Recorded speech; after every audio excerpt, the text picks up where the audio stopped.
प्रिय विद्यार्थियों, आज हम तुगलक शासक फिरोज तुगलक के विषय में पढ़ेंगे, जिसका शासनकाल 1351 ईस्वी से 1388 ईस्वी तक रहा। फिरोज का जन्म 1309 ईस्वी में पंजाब में हुआ। उसका पिता गयासुद्दीन तुगलक का छोटा भाई रज्जब था। उसकी माँ भट्टी राजपूत थी, जो अबोहर के राजा रणमल की पुत्री थी। थट्टा के निकट मोहम्मद बिन तुगलक की अचानक मृत्यु हो जाने से सेना में अव्यवस्था फैल जाने का भय था। अतः अमीर और सरदारों ने फिरोज से राज सिंहासन पर बैठने का आग्रह किया। फिरोज राजमुकुट स्वीकार करने में अधिक इच्छुक नहीं था, पर अमीरों की इच्छा देखते हुए 23 मार्च 1351 ईस्वी को 46 वर्ष की अवस्था में वह सुल्तान घोषित किया गया। वह सेना में व्यवस्था की पुनः प्रतिष्ठा करने में सफल हुआ और दिल्ली के लिए चल पड़ा। पर वह सिंध के बाहर भी नहीं आया था कि स्वर्गीय सुल्तान के प्रतिनिधि ख्वाजा-ए-जहां ने दिल्ली में एक लड़के को मोहम्मद बिन तुगलक का पुत्र एवं उत्तराधिकारी घोषित कर उसे गद्दी पर बिठा दिया। फिरोज के लिए स्थिति संकटपूर्ण हो गई। उसने मुल्तान पहुंचकर सरदारों और मुस्लिम कानून विदों से परामर्श लिया। सरदारों ने यह स्वीकार नहीं किया कि मोहम्मद बिन तुगलक के कोई पुत्र भी है। मुस्लिम कानून विदों ने ख्वाजा-ए-जहां के उम्मीदवार को नाबालिग होने के कारण अयोग्य ठहराया, क्योंकि वैसे भी मुस्लिम कानून में राजपद वंशानुगत अधिकार से नहीं माना जाता। अतः अल्पवयस्क सुल्तान की स्थिति काफ़ी कमज़ोर थी, जिससे ख्वाजा-ए-जहां पुनः फिरोज की शरण में आ गया। फिरोज ने भी उसकी पिछली सेवाओं को ध्यान में रख क्षमा कर दिया और उसे समाना की जागीर में जाकर अंतिम दिन बिताने की आज्ञा दी। फिरोज के समक्ष अनेक कठिनाइयाँ थीं। दिल्ली सल्तनत की प्रतिष्ठा बहुत गिर चुकी थी। किसानों और अमीर वर्गों में असंतोष उभर रहा था। साम्राज्य विघटन की समस्या से जूझ रहा था। मोहम्मद बिन तुगलक की नीतियों के कारण उलेमा वर्ग भी असंतुष्ट था। खजाना लगभग खाली था, किंतु नया सुल्तान भी अक्षम था और लगातार परिश्रम करने में अक्षम था। उसमें उत्तम सेनापति के आवश्यक गुणों का अभाव था। सब कठिनाइयों और कमजोरियों के बावजूद भी फिरोज तुगलक घबराया नहीं। जब उसने दिल्ली में प्रवेश किया तो नगरवासियों द्वारा उसका भारी स्वागत हुआ। रास्ते में उसने सुन्नी संतों की मज़ारों के दर्शन किए और जीवित संतों को सम्मान दिया और इस प्रकार सुन्नी मुसलमानों को अपने पक्ष में कर लिया। मार्ग में उसने काफ़ी धन बांटा, जिससे उसके विरोधी भी उसके समर्थक बन गए। बर्नी ने फिरोज के इस प्रकार राज्य प्राप्त कर लेने को रक्तहीन क्रांति बताया है। दिल्ली पहुंचकर उसने सब लोगों का ऋण माफ़ कर दिया और ख्वाजा-जहां ने अपने समर्थन में जिन लोगों को धन बांट दिया था, उनसे भी फिरोज ने धन वापस नहीं लिया, जिससे दिल्ली वासी भी उसके समर्थक बन गए। फिरोज ने मलिक मकबूल को अपना प्रधानमंत्री नियुक्त किया और उसे खाने जहां की पदवी से भी विभूषित किया। मलिक मकबूल तेलंगाना का ब्राह्मण था, जो कुछ समय पूर्व ही मुसलमान बना था और प्रशासनिक कार्य में योग्य व्यक्ति था। फिरोज तुगलक ने राजस्व विभाग की ओर विशेष ध्यान दिया। इससे पूर्व राज्य में व्याप्त लूट खसोट से प्रजा अत्यधिक पीड़ित थी। उसका लगभग 37 वर्षों का लंबा शासनकाल तुलनात्मक रूप से लोगों के लिए सुख का युग था। उसने 24 कष्टप्रद करों को हटा दिया, जिनमें मकान कर और चारागाह कर विशेष रूप से उल्लेखनीय है क्योंकि जनता इन करों से घृणा करती थी। फिरोज ने कुरान द्वारा अनुमोदित केवल 4 ही कर रखे: खिराज, खम्स, जजिया और जकात। खिराज भूमि कर होता था और खम्स युद्ध में प्राप्त लूट के धन को कहते हैं।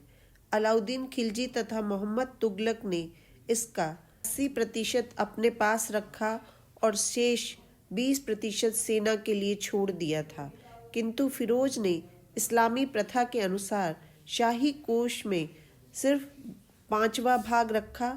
शेष 4 हिस्से सैनिकों के लिए छोड़ दिए, जिससे सैनिक उससे प्रसन्न हो गए। जजिया धार्मिक कर था जो गैर मुस्लिमों से लिया जाता था। अभी तक ब्राह्मण इस कर से परे थे, किंतु फिरोज ने ब्राह्मणों से भी जजिया वसूल किया। इन 4 करों के अतिरिक्त उसने उलेमाओं की स्वीकृति से सिंचाई कर भी लागू किया, जो उन कृषकों को देना होता था जो अपने खेतों में सिंचाई के लिए सरकारी नहरों से पानी लेते थे। यह कर उपज का 10वां भाग था। उसने अपने अधिकारियों को कड़ी चेतावनी दी थी कि वे निश्चित राशि के अतिरिक्त कुछ भी व्यापारियों से न मांगे और अनुचित रूप से राशि मांगने पर उन्हें दंड दिया जाता था। इससे सिराज अफीफ लिखता है कि इन नियमों के परिणाम स्वरूप प्रजा समृद्ध और संतुष्ट थी। उनके घर अन्न, संपत्ति, घोड़ों और साज सम्मान से परिपूर्ण रहते थे। प्रत्येक मनुष्य के पास प्रचुर मात्रा में सोना चांदी थे। कोई भी स्त्री बिना आभूषणों के नहीं थी और कोई भी घर बिना अच्छे बिछावनों एवं दीवानों के न था। धन भरपूर था और सबको आराम था। दोआब का राजस्व 80 लाख टका होता था और दिल्ली के क्षेत्रों का राजस्व 6 करोड़ 85 लाख टका था। सामान्य उपयोग की वस्तुओं के मूल्य भी कम हो गए थे। फिरोज तुगलक ने सैनिकों को नकद वेतन देना बंद कर उन्हें वेतन के रूप में जागीर देना आरंभ किया। जागीर प्रथा के साथ साथ उसने पैतृक अधिकार की प्रथा भी चालू कर दी। और अफीफ लिखता है कि यदि कोई सैनिक अधिकारी मर जाता तो उसका पद उसके पुत्र को दे दिया जाता था। पुत्र न होने पर उसका पद उसके जामाता को अर्थात जमाई को, जामाता न होने पर उसके दास को, दास न होने पर उसके निकट के संबंधी को और संबंधी न होने पर उसकी विधवा स्त्री को मिल जाता था। सैनिकों के साथ साथ उसने राजकीय पदों को भी वंशानुगत कर दिया, जिससे सरकार में भ्रष्टाचार को प्रोत्साहन मिला और अयोग्य लोगों को पद मिलने लगे। अतिरिक्त फिरोज ने तरकत संपत्ति को शाही कोष में मिलाना आरंभ कर दिया। तरकत संपत्ति वह होती थी जो व्यक्ति अपना बिना किसी उत्तराधिकारी को मनोनीत किए छोड़ जाता था। फिरोज तुगलक ने कृषि के उत्थान की ओर विशेष ध्यान दिया। उसने सिंचाई के लिए नहरों का निर्माण करवाया, जिससे कृषि की उन्नति में बहुत सहायता मिली।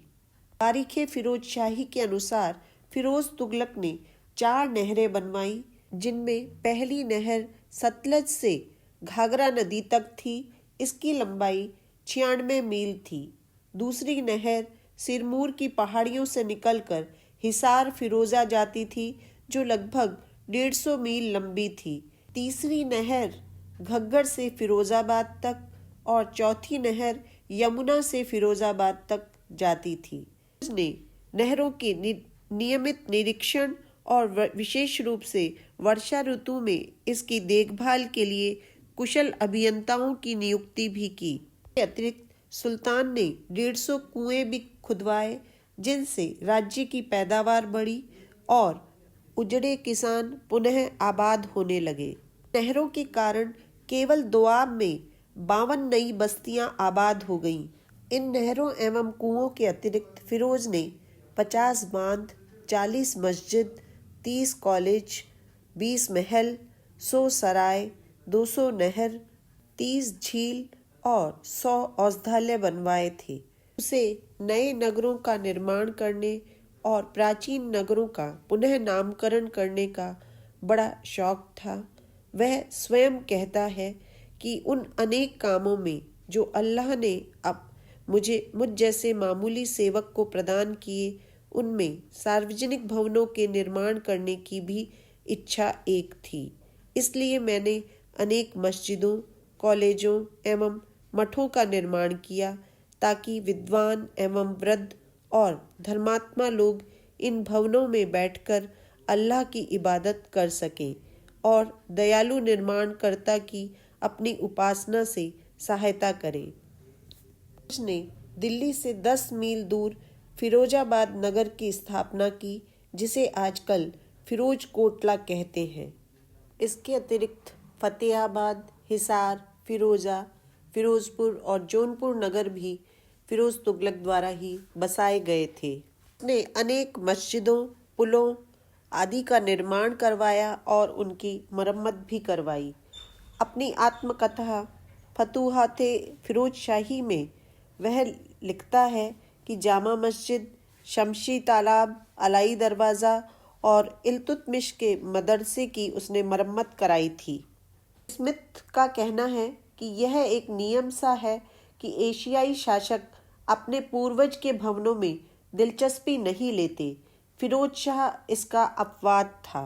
इतिहासकार वुलजले हेग का कथन है कि उसे निर्माण कार्यों का इतना चाव था कि इस दृष्टि से वह रोमन सम्राट ऑगस्टस से भी यदि बढ़ा चढ़ा नहीं तो कम से कम उसके समान अवश्य था। इन कार्यों का निरीक्षण करने के लिए फिरोज ने 2 अधिकारी नियुक्त किए थे, मलिक गाजी शहना तथा अब्दुल हक। इन दोनों अधिकारियों के अधीन कई उच्च कारीगर थे। बागवानी में अपनी रुचि के कारण सुल्तान ने दिल्ली के निकट 1200 नए बाग लगवाए और अलाउद्दीन के समय के 30 पुराने बागों को फिर से लगवाया। अशोक के 2 खुदे हुए एकाश्मक स्तंभों को वह दिल्ली ले गया। एक ऊपरी यमुना के तट पर खिजराबाद के निकट के एक गांव से लाया और दूसरा मेरठ से।